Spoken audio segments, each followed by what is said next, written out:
Hello everyone, welcome to our YouTube channel keep it simple.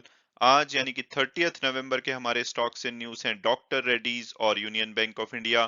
Doctor Reddy's कोशिश कर रहा है कि वो आने वाले टाइम में जो स्पुतनिक वैक्सीन है उसका एक्सपोर्ट कर सके, क्योंकि पिछले महीने गवर्नमेंट ने जो एक्सपोर्ट पे बैन लगाया हुआ था वैक्सीन के उसको अब हटा दिया है। और दूसरी कंपनी न्यूज़ है यूनियन बैंक ऑफ इंडिया, जिसके ऊपर की आरबीआई ने 1 करोड़ की पेनल्टी लगाई है। तो दोनों ही टॉपिक को हम इस वीडियो में डिटेल में डिस्कस करेंगे और ये भी बात करेंगे कि क्या इस कंपनी के शेयर हमें करंट प्राइस पे लेने चाहिए या नहीं।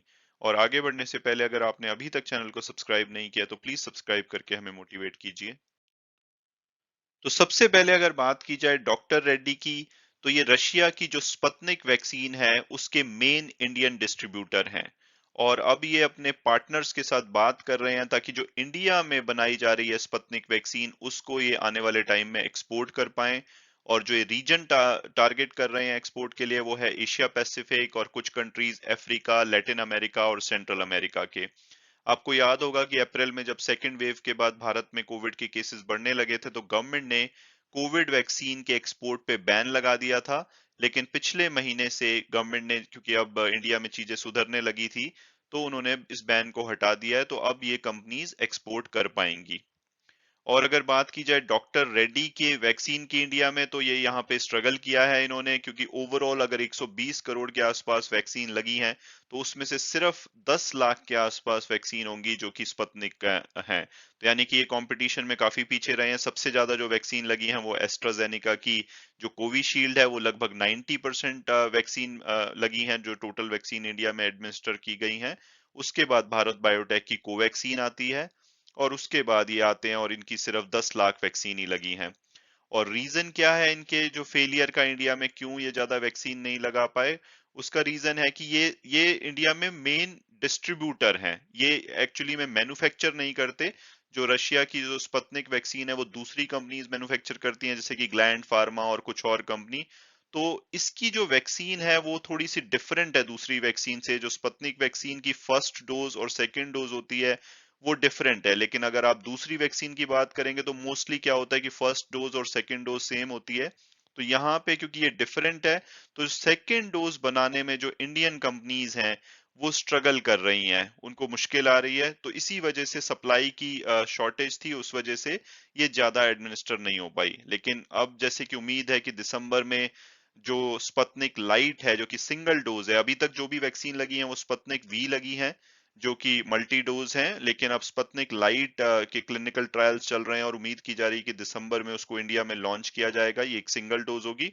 तो कंपनी आने वाले टाइम में उस पे फोकस करेगी, ना कि स्पुतनिक वी पे। और ये उसके एक्सपोर्ट और इंडिया में जो भी ये लगाई जाएंगी उस पे फोकस किया जाएगा।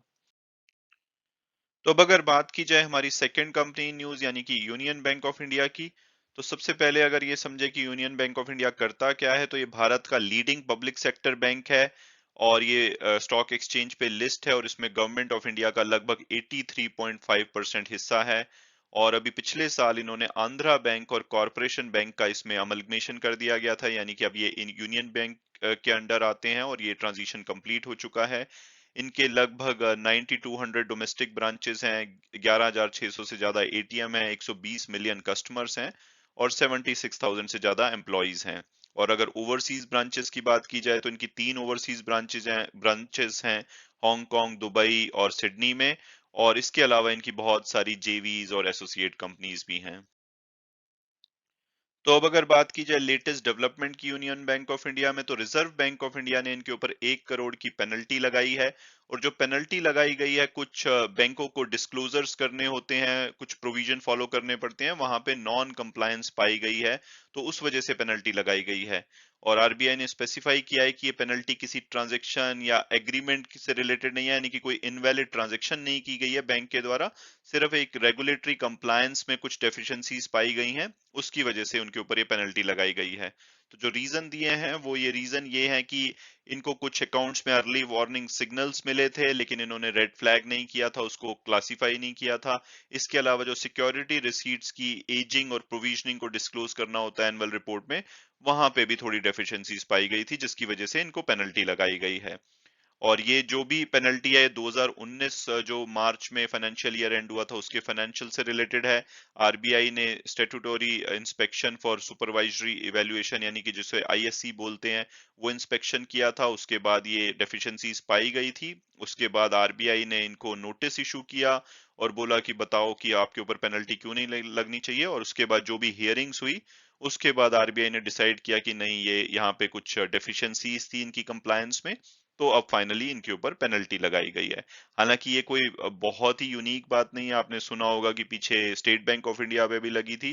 तो ये रेगुलर बैंकों में कई बार वो अपने कंप्लायंस को पूरी तरह से फॉलो नहीं करते हैं तो पेनल्टी लगती है, तो ये बहुत ही ज्यादा ऑड बात नहीं है। तो अब अगर बात की जाए कि क्या करंट प्राइस पे हमें यूनियन बैंक ऑफ इंडिया का शेयर लेना चाहिए या नहीं, तो सबसे पहले अगर पास्ट परफॉर्मेंस देखें तो 3 साल में इन्होंने 46% की नेगेटिव रिटर्न दी है, हालांकि पिछले एक साल में इन्होंने 54% की पॉजिटिव रिटर्न दी है।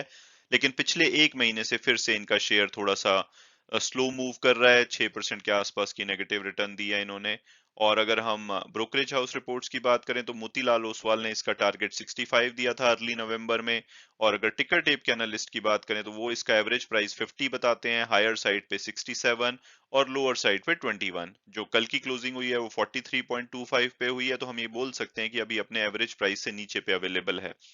और अगर फंडामेंटल्स और पीयर्स एनालिसिस को देखा जाए तो 30,000 करोड़ के आसपास इसका मार्केट कैपिटलाइजेशन है, यानी कि small to mid cap company है। और अगर पी रेशो और पीबी रेशो देखी जाए तो ये अट्रैक्टिव लगती है, रिटर्न ऑन इक्विटी थोड़ी कम है, कैपिटल एडिक्वेसी रेशो भी थोड़ी लोअर साइड पे है, but otherwise like valuation attractive है, बैंक प्रॉफिटेबल है और अभी अपने जो एवरेज टारगेट प्राइस है उससे नीचे पे अवेलेबल है।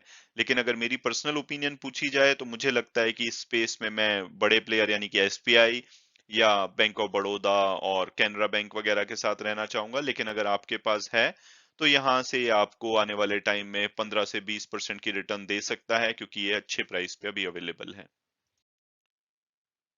तो अब अगर हम वापस डॉक्टर रेड्डी पे आए और ये बात करें कि क्या इसका शेयर हमें करंट प्राइस पे लेना चाहिए या नहीं, तो सबसे पहले अगर हम इसकी पास्ट परफॉर्मेंस देखें तो 3 साल में इन्होंने 77% के आसपास की रिटर्न दी है, लेकिन पिछले एक साल से इसका शेयर काफी ज्यादा इसने अंडर परफॉर्म किया है, और 2021 की बात की जाए तो इनका शेयर लगभग 10% नीचे गिरा है। तो ये बोल सकते हैं कि इन्होंने अपने शेयर होल्डर को पिछले एक साल से काफी डिसअपॉइंट किया है। हालांकि ब्रोकरेज हाउस रिपोर्ट्स की बात की जाए तो मोतीलाल ओसवाल ने थोड़े टाइम पहले इसका टारगेट 5470 दिया था, और टिकर टेप के प्रेडिक्टिव एनालिसिस को देखें तो वो एवरेज प्राइस 5300 के आसपास बताते हैं, हायर साइड पे 7300 और लोअर साइड पे 4500। और जो लास्ट क्लोजिंग हुई है यानी कि कल की क्लोजिंग 4698 के आसपास हुई है, तो हम बोल सकते हैं कि अभी एवरेज प्राइस से नीचे पे अवेलेबल है और लगभग ये लोअर साइड पे अवेलेबल है, तो काफी अट्रैक्टिव प्राइसिंग है इसकी। और अगर हम इसका फंडामेंटल और पीयर्स एनालिसिस देखें तो एक लार्ज कैप कंपनी है, 78,000 करोड़ के आसपास का मार्केट कैपिटलाइजेशन है। हालांकि वैल्यूएशन अगर इसका देखा जाए तो थोड़ा सा सन फार्मा या सिप्ला के कंपैरिजन में अट्रैक्टिव नहीं लगता है, थोड़ा हायर साइड पे लगता है। लेकिन रिटर्न ऑन इक्विटी मॉडरेट है और प्रॉफिटेबल कंपनी है, डेट भी काफी रीजनेबल है। तो अगर अब मेरी पर्सनल ओपिनियन पूछी जाए तो मुझे लगता है कि इनके जो फेवर में बात जाती है, हालांकि थोड़ा सा valuation on the higher side पे है तो थोड़े से और इसमें करेक्शन आए तो बेटर रहेगा। लेकिन पॉजिटिव बात यह है कि इनका जो कोविड का प्रोफाइल है वो बहुत ही अच्छा है, इनके पास वैक्सीन है, अगर ये एक्सपोर्ट करते हैं तो वहां पे फायदा हो सकता है। और उसके अलावा जो इनकी जो मेडिसिन भी हैं जो कोविड के इलाज में यूज की जाती हैं, उसमें भी इनका प्रोफाइल सॉलिड है, तो ये यहाँ पे जो सन फार्मा और सिप्ला से इनको एडवांटेज मिलती है।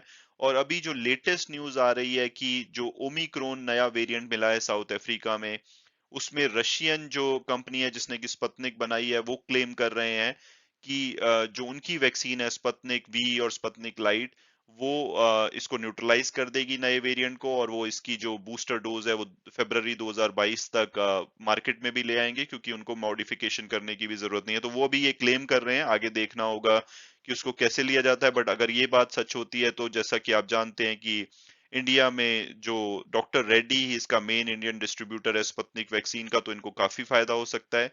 तो मुझे लगता है कि डिस्पाइट इनका वैल्यूएशन थोड़ा हायर साइड पे है, लेकिन ये जो इनका प्रोफाइल है कंपनी का और जो अभी इनकी सिचुएशन है, ये बहुत ही अट्रैक्टिव बेट हो सकती है। तो करंट प्राइस पे इसको लिया जा सकता है। ये आने वाले टाइम में नॉर्मल केस सिनारियो में आपको 10 से 15%, और अगर चीजें इसके फेवर में गई, मान लो कि कोविड की सिचुएशन बिगड़ती है और इनकी वैक्सीन अच्छा वहां पे परफॉर्म कर दिया है तो ये 50% से ज्यादा भी रिटर्न दे सकता है।